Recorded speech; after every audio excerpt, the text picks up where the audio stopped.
first add বক্সটো আমাৰ থাকিব লাগিব অৱশ্যলৈকে আমি অবজাৰভেশ্যন কৰিব লাগে মিনিমাম 22 লগে লগে চিকিৎসালয়লৈ লৈ যোৱাটো পায় বা খোজ কঢ়াত প্ৰবলেম হৈছে নেকি সেই দুটা বস্তু আপোনালোকে মন কৰিব নমস্কাৰ হেলথ ইজ ৱেলথৰ এটা নতুন ভিডিঅ'ত আপোনালোক সকলোকে স্বাগতম জনাইছো আশা কৰোঁ সকলো ভালে আছে আৰু সুস্থ হৈ আছে আমাৰ শিশুসকলে খেলা ধূলা কৰি থাকোঁতে হওক বা দৌৰাদৌৰি কৰি থাকোঁতে হওক বা আনফৰ্চুনেটলি কেতিয়াবা আঘাতপ্ৰাপ্ত হয় পৰি যায় গতিকে এই ক্ষেত্ৰত আমি অভিভাৱকসকলে কিছুমান প্ৰাথমিক চিকিৎসা ঘৰতে কৰিব পাৰোঁ সেই বিষয়ে আজি কিছু কথা আপোনালোকক মই জনাব খুজিছোঁ আশা কৰোঁ আপোনালোকৰ কাৰণে ভিডিঅ'টো ইনফৰ্মেটিভ হ'ব যদি আপোনালোকে এতিয়াও এই চেনেলটো ছাবস্ক্ৰাইব কৰা নাই তেতিয়াহ'লে প্লিজ চেনেলটো ছাবস্ক্ৰাইব কৰি দিব আৰু যদি এই ভিডিঅ'টো আপোনালোকে ফেচবুকত চাই আছে তেতিয়াহ'লে প্লিজ ফেচবুক পেজটো আপোনালোকে ফ'ল' কৰি দিব শিশুসকলে যেতিয়া আঘাতপ্ৰাপ্ত হয় পৰি যায় দুখ পায় তেতিয়াহ'লে শিশুসকলৰ যিখিনি আঘাতপ্ৰাপ্ত শৰীৰৰ অংশ সেইখিনি আমি ভালদৰে পৰীক্ষা কৰিব লাগে প্ৰতিখন ঘৰতে ফাৰ্ষ্ট এড বক্স থকাটো আচলতে বাধ্যতামূলক সৰুৱে হওক বা ডাঙৰে হওক যিকোনো ক্ষেত্ৰত আনফৰ্চুনেটলি সকলোৱে আঘাতপ্ৰাপ্ত হ'ব পাৰে যিকোনো সময়তে হ'ব পাৰে গতিকে ফাৰ্ষ্ট এড বক্স সকলোৱে ঘৰত ৰাখিব তেতিয়া বহুখিনি সুবিধা হ'ব বহুখিনি প্ৰাইমেৰী আপোনালোকে ট্ৰিটমেণ্ট ঘৰতে কৰিব পাৰিব ফাৰ্ষ্ট এড বক্সত আপোনালোকে ৰাখিব পৰা বস্তুকেইটাৰ ভিতৰত প্ৰধান বস্তু হ'ল চাফা ষ্টেৰাইল গছ কাপোৰ বা ষ্টেৰাইল কটন বেটাডাইন এইবিলাক বস্তু আপোনালোকে ফাৰ্মাচীত সহজে উপলব্ধ কৰিব পাৰিব আৰু লগতে আপোনালোকে বিষৰ কাৰণে এটা মলম ৰাখিব পাৰে বা এণ্টিছেপ্টিক এটা মলম ৰাখিব পাৰে সেইখিনি প্ৰিলিমিনাৰী আপোনালোকৰ বস্তু সেই বস্তুখিনি আপোনালোকে ৰাখিব পাৰে শিশুৱে যদি মূৰত আঘাত পায় যদি হেড ইঞ্জুৰি হয় শিশুৰ তেতিয়া সকলোতকৈ বেছি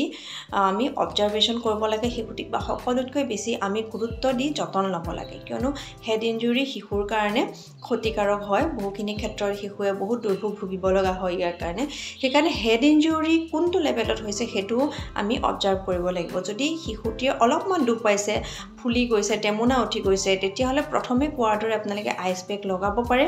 বা পেইন কিলাৰ যিখিনি আপোনাৰ পেইন কিলাৰ যিখিনি মলম সেই মলমখিনি লগাব পাৰে বা পেইনৰ কাৰণে কিবা এটা মেডিচিন আপুনি লগাব পাৰে খাবও পাৰে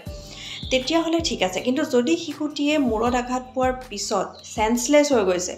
অজ্ঞান হৈ যদি গৈছে তেতিয়াহ'লে কিন্তু লগে লগে চিকিৎসালয়লৈ লৈ যোৱাটো বাধ্যতামূলক নেক্সট ইম্পৰ্টেণ্ট কথা হ'ল যদি শিশুটিয়ে বমি কৰিছে মূৰত আঘাত পোৱাৰ পিছত তেতিয়াহ'লেও চিকিৎসালয়লৈ নিয়াটো একেবাৰে বাধ্যতামূলক 3 নম্বৰ কথা হ'ল শিশুৰ যদি নাকৰ পৰা মুখৰ পৰা বা কাণৰ পৰা যিকোনো এটা অংশৰ পৰা যদি ব্লিডিং হৈছে তেতিয়াহ'লে আপোনালোকে লগে লগে শিশুটিক হস্পিটেললৈ লৈ যাব কিয়নো শিশুটিৰ এই ক্ষেত্ৰত চিটি স্কেনৰ প্ৰয়োজন হয় এছেন্সলেছ হোৱাৰ ক্ষেত্ৰত বা ভমিটিং হোৱাৰ ক্ষেত্ৰতো চিকিৎসকসকলে চিটি স্কেন এডভাইচ কৰে গতিকে তেনেকুৱা কেইটা লক্ষণ যদি দেখে তেতিয়াহ'লে শিশুটিক লগে লগে আপোনালোকে হস্পিটেললৈ লৈ যাব যদি শিশুটিয়ে মূৰত আঘাত পোৱাৰ পিছত কনচিয়াছনেছ ঠিক আছে সকলোখিনি ঠিকমতে সকলোকে ভালদৰে চিনি পাইছে কথা আমি কুৱেশ্যন কৰিলে কুৱেশ্যনৰ ভালদৰে এনচাৰ দিব পাৰিছে ঠিকমতে আছে ভালদৰে ৰেষ্ট লৈছে খোৱা বোৱা কৰিছে তেতিয়াহ'লে শিশুটিক আমি তথাপিও আমি শিশুটিক 48 আৱাৰ্ছলৈকে আমি অবজাৰভেশ্যন কৰিব লাগে মিনিমাম 24 আৱাৰ্ছটো অবজাৰভেশ্যন কৰিবই লাগে কিয়নো শিশুটিয়ে লগে লগে কিছুমান ডেঞ্জাৰ চিমটম প্ৰডিউচ নহ'লেও শিশুটিয়ে পিছতো সেইখিনি প্ৰডিউচ কৰিব পাৰে ভমিটিং পিছতো হ'ব পাৰে 24 ঘণ্টাৰ পিছতো কেতিয়াবা হ'ব পাৰে বা পৰাৰ 12 ঘণ্টাৰ পিছতো হ'ব পাৰে গতিকে আমি শিশুটিক হেড ইঞ্জুৰি হ'লে মেইনলি মূৰত দুখ পালে ভালদৰে অবজাৰভেশ্যন কৰিব লাগে আৰু যদি পিছতো আপোনালোকে সেই ডেঞ্জাৰ চিমটমছখিনি দেখে তেতিয়াহ'লে লগে লগে শিশুটিক চিকিৎসালয়লৈ লৈ যাব লাগে আৰু মূৰত আঘাত পোৱাৰ ক্ষেত্ৰত আমি সদায় মন কৰিব লাগে যে মূৰৰ কোনখিনি অংশত আঘাত পাইছে যদি আপোনাৰ অক্সিপিটেল ৰিজনত এনেকুৱা জেগাত যদি আপোনালোকে শিশুটিক আঘাত পোৱা দেখে তেতিয়াহ'লে শিশুটিক যথেষ্ট পৰিমাণে কেয়াৰ লৈ আপোনালোকে লগে লগে চিকিৎসালয়লৈ লৈ যাব লাগে 2 বছৰৰ তলৰ যিসকল বেবী আছে সেই বেবীসকলৰ ক্ষেত্ৰত কি হয় তেওঁলোকে একো এক্সপ্ৰেছ কৰিব নোৱাৰে কোনখিনি দুখ পাইছে সেইখিনি ক'ব নোৱাৰে তেনেকুৱা বেবীৰ ক্ষেত্ৰত আমি কিছুমান বস্তু আমি ভালদৰে অবজাৰ্ভ কৰিব লাগিব বেবীটোৱে কণ্টিনিউৱাছলি কান্দি আছে নেকি যদি বেবীটোক আপুনি কৰা প্ৰিলিমিনাৰী যিখিনি ট্ৰিটমেণ্ট কৰিলে ঘৰতে সেইখিনি কৰাৰ পিছতো বেবীটো ভাল পোৱা নাই বেবীটো ইৰিটেড হৈ আছে কান্দি আছে কণ্টিনিউৱাছলি তেতিয়াহ'লে চাব হাত ভৰিত ভালদৰে আপোনালোকে মন কৰিব হাত ভৰি বেছিকৈ ফুলি গৈছে নেকি বা আপোনালোকে যদি শিশুটিয়ে খোজকাঢ়িব পৰা হৈছে 2 বছৰৰ শিশু অলৰেডি খোজকাঢ়িব পাৰিছেনে নাই বা খোজ কঢ়াত প্ৰবলেম হৈছে নেকি হাত ভালকৈ দাঙিব পাৰিছেনে নাই মুভমেণ্ট কৰিব পাৰিছেনে নাই হাত ভৰিবিলাক সেইটো মন কৰিব লাগিব কিয়নো কেতিয়াবা দুৰ্ঘটনাবশতঃ আনফৰ্চুনেটলি ফ্ৰেকচাৰ হ'ব পাৰে হাত বা ভৰিত গতিকে তেনে ক্ষেত্ৰত শিশুৱে ভালদৰে হাত মুভমেণ্ট কৰিব নোৱাৰিব বা ভৰিৰে ভালদৰে খোজকাঢ়িব নোৱাৰিব সেই দুটা বস্তু আপোনালোকে মন কৰিব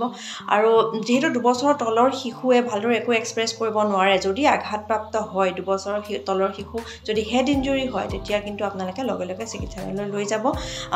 লগে লগে আপোনালোকে অবজাৰভেশ্যনটো আপোনালোকে কন্টিনিউ কৰিব কিন্তু 2 বছৰৰ তলৰ শিশুসকলে যেহেতু আমাক একো ভালদৰে ক'ব নোৱাৰে তেওঁলোকক আমি সোনকালে চিকিৎসালয়লৈ লৈ যোৱাটো দৰকাৰ আৰু চিকিৎসকৰ পৰামৰ্শ লোৱাটো দৰকাৰ আশা কৰোঁ ভিডিঅ'টো আপোনালোকৰ ভাল লাগিল যদি ভিডিঅ'টো আপোনালোকে ইনফৰ্মেটিভ বুলি ভাবিছে আশা কৰোঁ সকলোৰে লগত শ্বেয়াৰ কৰিব থ্যাংক ইউ ফৰ ৱাচিং